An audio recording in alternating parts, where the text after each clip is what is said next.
Hi, this is Steve Gladis, and I'm here today to tell you about some FBI stories. These stories go along with the book that I wrote called Misfit Leadership, which is now out on Amazon and doing pretty well. It's called Misfit Leadership, Lessons from a Misfit FBI Agent. It's a retro piece. I was an agent back in the 70s and 80s, so it's before the internet, before Starbucks, before cell phones. This first story is about a murderer. There was a guy who had murdered a bunch of people in one city, and he was traveling through our city, and kind of in the Midwest. And I've changed a lot of names and kept things general, but anyway.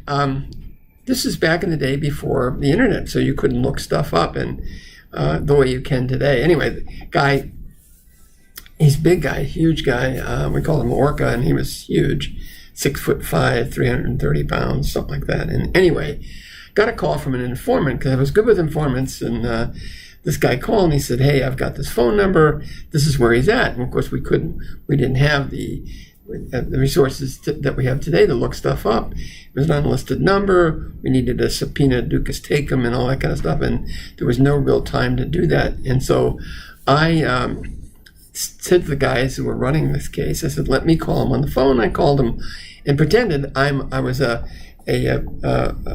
radio host. I said, "I am Steve Gladis with the WKRP in Cincinnati," kind of thing. And I said, if you can sing the Campbell Soup song, you'll win a case of Campbell Soup. Now, back then, the Campbell Soup song went something like this: good, good. That's what Campbell Soup is. Good. Simple song. Just about everybody knew it back then, except Orca.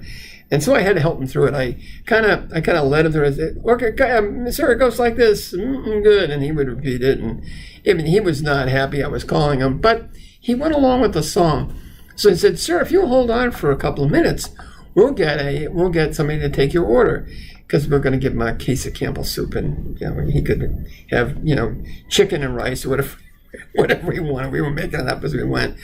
I put him on hold and had a woman take his order, so it sounded more official, and it sounded different than me. Anyway, take the order. He said, "Sir, we'll deliver this case in the next hour. We just need your address." And he gave us the address, which is what we needed. We sent about 20 cops out, about 10 agents.